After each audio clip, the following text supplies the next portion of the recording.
Chapter 23. Nanny's Regret. The room was eerily quiet.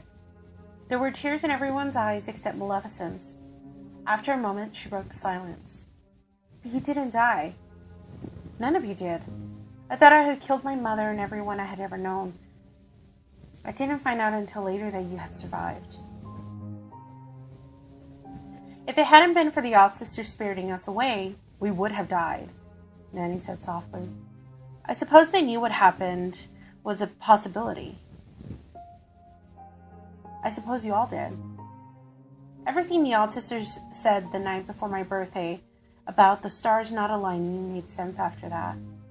I fulfilled my destiny that day. Yes, we knew it was possible something disastrous might happen. Did you know I would turn into a dragon and destroy the fairylands? Is that what you and your sister saw when you found me in that tree? No, I never saw that, I swear. I knew you were capable of great evil, but I had faith you would take another path. I always saw the good within you, Maleficent, Nanny insisted. Maleficent turned her steely gaze to Circe. You've been awfully quiet, listening from your sister's enchanted mirror, Circe. Have you nothing to say? Circe hesitated before replying. I was a child, Maleficent.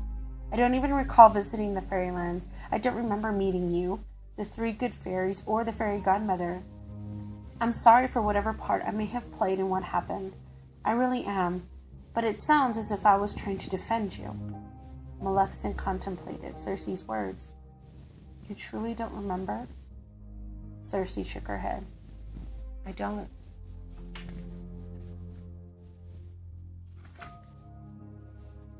Maleficent smirked. Then, it would seem you're almost the same girl you were then. Almost, but not quite.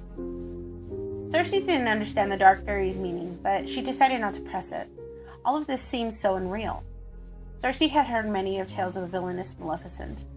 It was strange to hear the story of her as a hopeful girl, to hear tales of her own sisters as they lay helpless in the solarium, and her sisters were now too close to the dark fairy for Circe's liking. She suddenly felt foolish for leaving the castle while so many she loved were at risk. Her head was spinning. Circe felt as if she were trapped in a nightmare, a mixed-up fairy tale, and she couldn't tell how it would end. What happened to Diablo and your crows? Were they hurt? Tulip asked, drawing Maleficent's attention away from Circe. Maleficent shook her head. No, they are all still with me to this day. But what happened to them? How did they find you? Circe asked. Luckily, they weren't hurt by my destruction of the fairylands. They were trapped in the alternate reality created for the fairy exams. I thought you would know this, Circe. You must have been with your sisters when they found my birds. Your sisters were the ones who moved everyone in the fairylands to alternate reality when they realized I was transforming. They knew they would be safe there. I told you I have no memory of what happened, Maleficent, Circe insisted. In fact, I have no memories of my childhood whatsoever. My sisters would never talk to me about that time. Maleficent regarded her like a cat eyeing a mouse. Is that so? Maleficent lifted her gaze to Nanny, who was holding the mirror. Nanny studied her daughter. She could no longer detect any love in Maleficent's heart. It was as if a part of Maleficent was missing. The part Nanny had loved so much was somehow gone, ripped from Maleficent's being, and Nanny couldn't bring herself to ask how she lost it. Why did you let me believe I had killed you? Maleficent asked, pulling Nanny from her thoughts. Her yellow eyes were blazing and her skin had turned a light shade of green. I didn't know that was what you thought, Nanny said. Why didn't you at least try to find me?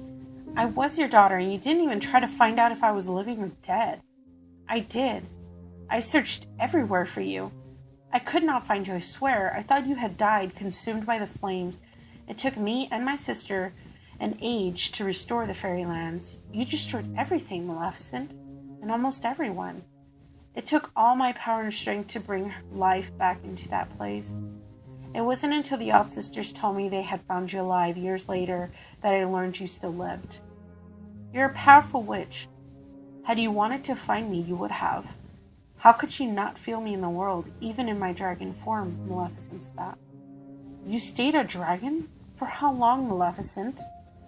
For years, Maleficent croaked. She said nothing more, but Nanny finally understood. She hadn't been able to find Maleficent because she had remained a dragon. She hadn't felt her moving in the world because Maleficent hadn't been herself. I'm so sorry you were by yourself for all those years, Maleficent. I had my birds. Maleficent's words were like a knife in Nanny's heart. The thought of her little fairy alone for so many years shattered her. Maleficent waved her hand. It's no matter. I'm content with my life, with my power, and what I've achieved. I am the mistress of all evil, as prophesied by you and your sister. Nanny was hurt. I never saw that for you. Lies! You knew from the moment you saw me I was evil. You gave me everything I needed to become who I am. Don't you see it was my sister who caused this? Listening to you just now, I could tell it was her words. She brought about this prophecy. Yes, blame everything on your sister, as always. Maleficent sneered. You will never take responsibility for your own actions. And I suppose you will say it was she who decided to have Merryweather and her friends care for Aurora and who decided the child's fate. What should it matter to you who cared for Aurora? Circe asked, feeling protective of Nanny. Maleficent's expressions turned as hard as stone. Your sisters didn't warn you, did they? Well, let me make it plain for you, and never make me repeat it again. Never question me about the child, ever. There was a time when I loved your sisters well. That love will not protect you. In that moment, Circe realized the magnitude of Maleficent's rage. She meant what she said. Her words were like a spell woven in pure hatred. Her anger was a bubbling inferno inside her, just waiting to come out. But Nanny saw something else at the mention of Aurora. Another emotion had surfaced and overwhelmed her anger. Concern. It was like a shining star in the darkness. Nanny could see that this one star had guided Maleficent over the years, even as she had become more corrupt and stopped being the person Nanny remembered. That one aspect had prevailed. Her obsession with the child and her relentless need to keep her asleep. This time, it was Circe who interrupted Nanny's thoughts. I'm sorry, Maleficent, but if I'm not mistaken, you need my help. Mine and Nanny's, correct? Might I suggest you stop threatening me and then maybe we can make some progress? Maleficent flashed her yellow eyes at Circe, mildly impressed that the pretty little witch didn't seem to be intimidated by her. You've been raised well, Circe. You are a very powerful witch, though you have much compassion in your heart. That may eventually be your downfall, but I'm happy to see you have your wits about you, unlike your deranged mothers. You mean my sisters, Sister said, correcting her. No, I mean your mothers, Maleficent smirked. You lied just to hurt her, Maleficent, Nanny said, raising her voice with Maleficent for the first time since she had arrived. Maleficent drew back. I may be the mistress of all evil, but I do not lie. You are the queen of lies, queen of secrets, queen of betrayal, not I. Maleficent's voice reverberated through the castle like a malevolent storm. What is she talking about? Circe asked Nanny. But Nanny didn't know. Clearly, the Odd Sisters had secrets they'd shared only with Maleficent. You can find the spell in your sister's books for yourself.